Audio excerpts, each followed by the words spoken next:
សួស្តីនៅក្នុងវីដេអូមួយនេះខ្ញុំនិយាយអំពីការរើបំរាស់ខ្លួនរបស់តកូលឆាវនៅក្នុងជំនាន់ដែលស៊ឺម៉ាចាវគឺជាអ្នកគ្រប់គ្រងក្រោយពេលដែលស៊ឺម៉ាអ៊ីដណ្ដើមអំណាចរួចហើយអំណាចហ្នឹងគឺរក្សានៅក្នុងគ្រួសារស៊ឺម៉ារហូតនគរអ៊ុយទាំងមូលគឺនៅក្នុងកណ្ដាប់ដៃរបស់តកូលស៊ឺម៉ាក៏ប៉ុន្តែញាតិវង្សតកូលឆាវហ្នឹងជាពិសេសគឺព្រះមហាក្សត្រយ៉ានីគឺគាត់នៅតែមានបំណងធ្វើយ៉ាងណាទាញយកអំណាចហ្នឹងចេញពីគ្រួសារស៊ឺម៉ាមកនៅក្នុងដៃគ្រួសារឆាវវិញនៅក្នុងរឿងទីប្រឹក្សាស៊ឺម៉ាអ៊ីយើងឃើញថាពីដំបូងឡើយព្រះមហាក្សត្រយ៉ានីជាមួយនឹងស៊ឺម៉ាអ៊ីហ្នឹងគឺដូចជាសហការគ្នាដើម្បីទប់ទល់ជាមួយនឹងអំណាចរបស់ឆាវស៊ូងពីព្រោះឆាវស៊ូងមានបំណងប្រើប្រាស់អំណាចហ្នឹងជ្រុលហួសហេតុខ្លាំងពេកមិនត្រឹមតែប្រមូលយកទ្រព្យសម្បត្តិរបស់រដ្ឋហ្នឹងដាក់ខ្លួនឯងទេគាត់នៅប្រើអំណាចគៀបសង្កត់អ្នកផ្សេងទៀតមន្ត្រីណាដែលមិននៅខាងគាត់គឺគេដកចេញអញ្ចឹងវាធ្វើឲ្យបពុរបស់ឆៅស៊ូងកាន់តែធំឡើងនៅក្នុងរាជការហើយគាត់ហ្នឹងក៏មិនគោរពព្រះមហាក្សត្រយ៉ានីដែរពីព្រោះគាត់គិតថាស្ដេចឆៅហ្វាងហ្នឹងមិនមែនជាកូនបកើតរបស់ព្រះមហាក្សត្រយ៉ានីទេអញ្ចឹងព្រះមហាក្សត្រយ៉ានីមិនគួរណាមានអំណាចអីដើម្បីប្រឆាំងជាមួយនឹងគាត់ទេដោយសារតែបែបហ្នឹងទើបព្រះមហាក្សត្រយ៉ានីជាមួយនឹងគ្រួសារស៊ឺម៉ាហ្នឹងហាក់ដូចជាជិតស្និទ្ធគ្នាហើយនៅពេលដែលស៊ឺម៉ាអ៊ីបះបោហ្នឹងក៏ព្រះមហាក្សត្រយ៉ានីជាអ្នកត្រាស់បង្គាប់ឲ្យចាប់ខ្លួនឆៅស៊ូងដែរពីព្រោះគាត់គិតថាវាជាប្រយោជន៍រួមឆៅស៊ូងកំពុងតែធ្វើខុសប៉ុន្តែក្រោយពេលដែលអំណាចតកូលឆៅធ្លាក់ចុះហើយធ្លាក់ទៅក្នុងកណ្ដាប់ដៃរបស់គ្រួសារស៊ឺម៉ាព្រះមហាក្សត្រយ៉ានីគាត់ហ្នឹងគឺគាត់ចាប់ផ្ដើមមើលឃើញថាស៊ឺម៉ាអ៊ីប្រហែលជាមិនមែនជាមន្ត្រីស្មោះត្រង់ដូចអ្វីដែលគាត់គិតពីមុនទេហើយប្រហែលជាអ្វីដែលស៊ឺម៉ាអ៊ីធ្វើនេះមិនមែនដើម្បីនគរអ៊ុយទេគឺដើម្បីគ្រួសារស៊ឺម៉ាខ្លួនឯងអញ្ចឹងឆ្លៀតពេលដែលស៊ឺម៉ាស៊ឺហ្នឹងទម្លាក់ឆៅហ្វាងចេញពីតំណែងជាស្ដេចហើយគេកំពុងតែរកបេក្ខជនថ្មីដើម្បីមកធ្វើជាស្ដេចអាយ៉ងរបស់គ្រួសារស៊ឺម៉ាហ្នឹងព្រះមហាក្សត្រយ៉ានីកហ្នឹងក៏លូកមាត់ហើយគាត់និយាយថាគួរតែឲ្យឆៅម៉ាវទៅពីព្រោះឆៅម៉ាវនេះគឺជាចៅរបស់ឆៅភីនៅក្នុងរឿងទីប្រឹក្សាស៊ឺម៉ាអ៊ីយើងឃើញឪពុករបស់ឆៅម៉ាវគឺឈ្មោះថាឆៅលីនតែពេលហ្នឹងគឺទៅតែអាយុ3ឆ្នាំទេឆៅភីមានបំណងឲ្យឆៅលីនយកគាត់ចៅធ្វើជាម្ដាយដើម្បីថ្ងៃក្រោយទៅគាត់តែងតាំងឆៅលីនហ្នឹងធ្វើជាអ្នកស្នងរាជគាត់អត់ចង់តែងតាំងឆៅយួយទេពីដំបូងមកអញ្ចឹងឆៅម៉ាវគឺជាកូនរបស់ឆៅលីនហ្នឹងក្នុងចំណោមព្រះអង្គម្ចាស់តកូលឆៅទាំងអស់ឆៅម៉ាវឆ្លាតជាងគេហើយព្រះមហាក្សត្រយ៉ានីហ្នឹងគាត់ជឿថាបើសិនជាអាចយកឆៅម៉ាវចូលមកធ្វើជាស្ដេចបានថ្ងៃក្រោយទៅឆៅម៉ាវប្រហែលជាអាចរើបំរាស់ខ្លួនហើយដណ្ដើមយកអំណាចគ្រួសារឆៅត្រឡប់មកវិញអានេះជាការគិតរបស់គាត់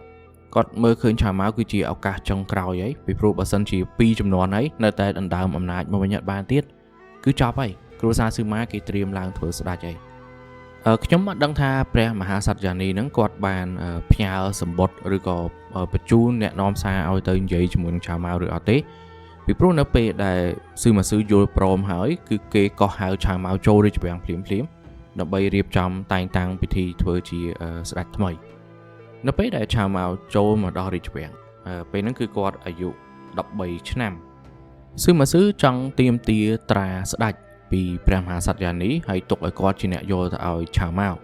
ក៏ប៉ុន្តែព្រះមហាក្សត្រយ៉ានីហ្នឹងក៏គាត់រលេះទៀតគាត់ថាគាត់ធ្លាប់ជួបឆៅម៉ាវពីមុនកាលនៅក្មេងអញ្ចឹងគាត់ចង់បកគោត្រាហ្នឹងឲ្យទៅឆៅម៉ាវដោយខ្លួនឯងស៊ឺម៉ាស៊ឺក៏អត់មានប្រកែកអីដែរគាត់ចេះតែយល់ព្រមអញ្ចឹងទៅពីព្រោះដើម្បីឲ្យចប់រឿងពីគេចង់បានស្ដេចថ្មីនគរអំណាចអត់ស្ដេចទេអញ្ចឹងពេលដែលឆៅម៉ាវចូលមកគាត់បានធ្វើរឿងមួយដែលជាភាពវៃឆ្លាតរបស់គាត់គឺគាត់ដាក់ខ្លួនគាត់អត់មានបង្ហាញរឹកពីជាស្ដេចទេពេលដែលចូលមកគឺគាត់ធ្វើធម្មតាដាក់ខ្លួនគោរពអ្នកដទៃដោយសារតែបែបហ្នឹងទើបមន្ត្រីផ្សេងទៀតគេមើលឃើញចរិតរបស់ឆៅម៉ាវហ្នឹងគេក៏ហាក់ដូចជាគ្រប់គ្រងនិងសរសើរអ្វីដែលឆៅម៉ាវបានធ្វើអញ្ចឹងនៅត្រង់ចំណុចមួយនេះយើងឃើញពីរបៀបប្រើប្រាស់ការដាក់ខ្លួនដើម្បីទទួលបានការគ្រប់គ្រងឆៅម៉ាវខុសពីស៊ឺម៉ាអ៊ីដាក់ខ្លួនដើម្បីគេចផុតពីរ៉ាដារបស់អ្នកដទៃកុំឲ្យគេសង្ស័យថាគាត់មានបំណងធ្វើអ្វីផ្សេងចំពោះឆៅម៉ាវវិញគឺខុសគ្នាដោយសារតែគាត់នៅអាយុក្មេងហើយគាត់គិតថាគាត់អត់ដឹងថានៅក្នុងរាជការហ្នឹងអ្នកណាខ្លះជាគ្នារបស់ស៊ឺម៉ាអ្នកណាខ្លះនៅស្មោះត្រង់ជាមួយនឹងតកូលឆៅទេពីព្រោះការបះបោរមួយចំនួនដែលគេបះបោរឡើងដើម្បីប្រឆាំងជាមួយនឹងគ្រួសារស៊ឺម៉ាក្រោយពេលដែលស៊ឺម៉ាអ៊ីដណ្ដើមអំណាចហ្នឹង ត្រូវគេបង្ក្រាបអស់ហើយគ្នាដែលជាបពពួករបស់ឆាវស៊ូងហ្នឹងក៏គេយកទៅសម្លាប់អស់ដែរសម្លាប់ទាំងគ្រួសារច្រើនណាស់អញ្ចឹងឆាវម៉ៅគឺគាត់អត់មានព័ត៌មានច្បាស់លាស់ទេពេលដែលមកគឺគាត់ធ្វើខ្លួនធម្មតាដើម្បីឲ្យអ្នកផ្សេងទៀតគិតថានេះមិនមែនជាស្ដេចអាយ៉ងទេនេះជាស្ដេចមួយដែលដឹងថាខ្លួនឯងកំពុងតែធ្វើអីអញ្ចឹងប្រហែលជាមន្ត្រីដែលស្មោះត្រង់ហ្នឹងងាកទៅជួយស្ដេចវិញហើយយើងឃើញថាក្រោយពីប្រហែលឆ្នាំដែលឆាវម៉ៅឡើងសោយរាជហ្នឹងគឺគាត់ប្រមូលបានបពពួកខ្លួនឯងមែននៅក្នុងរាជការទោះបីជាគ្រួសារស៊ឺម៉ាក្តោបក្តាប់ជាប់ក៏ដោយក៏ប៉ុន្តែគាត់នៅតែមានមន្ត្រីមួយចំនួនដែលឈរនៅខាងគាត់សូម្បីតែចដូនមួយរបស់ស៊ឺម៉ាចាវឈ្មោះថាស៊ឺម៉ាវ៉ាងហ្នឹងក៏ឈរនៅខាងឆាវម៉ៅដែរចុងហួយដែលជាមនុស្សដែលស្មោះត្រង់នឹងគ្រួសារស៊ឺម៉ាពីដំបូងមកដែរក៏ឈរនៅខាងឆាវម៉ៅដែរពីព្រោះពួកគាត់ប្រហែលជាទទួលបានប្រយោជន៍បើសិនជាឆាវម៉ៅអាចដណ្ដើមអំណាចមកវិញបានឆាវម៉ៅព្យាយាមយកចិត្តមន្ត្រីធំទាំងអស់នេះជាពិសេសមនុស្សដែលប្រកែដូចជាចុងហួយអីចឹងដើម្បីថ្ងៃក្រោយទៅគាត់សង្ឃឹមថាអ្នកទាំងអស់ហ្នឹងអាចជួយគាត់ដណ្ដើមយកអំណាចពីដៃស៊ឺម៉ាមកវិញ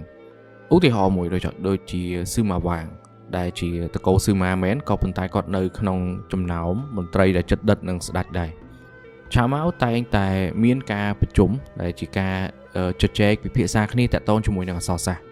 អញ្ចឹងរាល់ពេលដែលស៊ឺម៉ាវ៉ាងមកហើយត្រឡប់ទៅវិញហ្នឹងគឺគាត់ឲ្យអង្គរៈរាជវាំងជាអ្នកនាំស៊ឺម៉ាវ៉ាងទៅវិញពីព្រោះផ្ទះរបស់ស៊ឺម៉ាវ៉ាងនៅឆ្ងាយអញ្ចឹងគាត់ការពារសុវត្ថិភាពតាំងពីផ្លូវចេញរហូតទៅដល់ផ្ទះការដាក់ខ្លួនរបស់ឆាវម៉ៅតាំងពីដំបូងធ្វើឲ្យអ្នកផ្សេងទៀតផ្លាស់ប្ដូរកម្រិតតាក់ទងជាមួយនឹងគ្រួសារឆាវយើងដឹងអីថាតកូលឆាវគឺក្អេងក្អាងមិនមែនតែមួយចំនួនទេគឺស្ទើរតែទាំងអស់សុទ្ធតែជាមនុស្សក្អេងក្អាងឆាវចិនឆាវហុងឆាវសៀវសូម្បីតែឆាវយិនដែលយើងគិតថាជាមេតបដែលមានការចេះដឹងហ្នឹងក៏គាត់ជាមនុស្សក្អេងក្អាងដូចគ្នាដែរដល់ពេលដែលឆាវម៉ៅដាក់ខ្លួនបែបហ្នឹងវាធ្វើឲ្យគេមើលឃើញថានេះអាចជាឱកាសទី2ដែលតកូលឆាវគួរតែឡើងធ្វើជាស្ដេចម្ដងទៀតនៅពេលដែលឆាវម៉ៅធ្វើជាស្ដេចហ្នឹងវាជាឱកាសល្អពិតមែនដោយសារតែស៊ឺម៉ាចាវមិនទទួលបានការគាំទ្រដូចជាស៊ឺម៉ាស៊ឺទេអ្នកដទៃទៀតក៏គេមិនគោរពស៊ឺម៉ាចាវដូចគោរពស៊ឺម៉ាស៊ឺដែរស៊ឺម៉ាចាវគឺជាកូនដែលឡើងតាមជើងខោមកទេមិនមែនដូចស៊ឺម៉ាស៊ឺដែលចូលរួមធ្វើសង្គ្រាមកសាងគេឈ្មោះដោយខ្លួនឯងមកទេអញ្ចឹងវាខុសគ្នាត្រង់កន្លែងហ្នឹងក៏ប៉ុន្តែដោយសារតែឆាវម៉ៅគាត់ធ្វើការរៀងឆេវឆាវដែរនៅពេលចុងក្រោយគឺគាត់ត្រូវគេសម្លាប់ទៅគឺគាត់មានបំណងចង់ទៅសម្លាប់ស៊ឺម៉ាចាវដល់ផ្ទះតែសម្លាប់គេមិនបានត្រូវគេសម្លាប់វិញបាត់អញ្ចឹងក្តីសង្ឃឹមចុងក្រោយរបស់គ្រួសារឆាវនេះគឺចប់នៅត្រឹមឆាវម៉ៅនឹងឯងពីព្រោះស្ដេចដែលគេលើកឡើងមកក្រោយទៀតមិនមានប្រាជ្ញាដូចជាឆាវម៉ៅទេហើយក៏អត់មានចិត្តប្រឆាំងជាមួយនឹងតកូលស៊ឺម៉ាដែរស៊ឺម៉ាចាវរើសយកឆាវហួនឲ្យឡើងធ្វើជាស្ដេចដើម្បីបញ្ចប់រឿងហើយខ្លួនគាត់ត្រៀមខ្លួនដើម្បីបង្កើតរាជវង្សថ្មីតែចៃដន្យអីស៊ឺម៉ាចាវហ្នឹងក៏ស្លាប់ទៀតអញ្ចឹងទុកឲ្យកូនរបស់គាត់ស៊ឺម៉ាយានជាអ្នកបង្កើតរាជវង្សជីនអញ្ចឹងយើងឃើញហើយការដាក់ខ្លួនមិនមែនធ្វើឡើងដើម្បីតែកុំឲ្យគេសង្ស័យមួយមុខទេយើងអាចធ្វើឡើងដើម្បីទទួលយកការគាំទ្រពីមន្ត្រីចាស់ឬក៏ពីអ្នកដែលមានអាយុច្រើនជាងយើងឬក៏ធ្វើឡើងដើម្បីឲ្យគេកែប្រែទស្សនៈចំពោះគ្រួសាររបស់យើងដូចជាក្នុងករណីរបស់ឆាវម៉ៅអញ្ចឹងខ្ញុំមានតែប៉ុណ្្នឹងទេនៅក្នុងវីដេអូមួយនេះបើសិនជាអ្នកនរគ្នាមានសំណួរអាចចូលមក comment នៅខាងក្រោមបានបើពេញចិត្តវីដេអូមួយនេះកុំភ្លេចចុច like ផងអ្នកដែលមិនទាន់បាន subscribe channel របស់ខ្ញុំទេសូមជួយចុច subscribe ម្នាក់មួយផងអរគុណសម្រាប់ការស្ដាប់ចាំជួបគ្នានៅក្នុងវីដេអូក្រោយ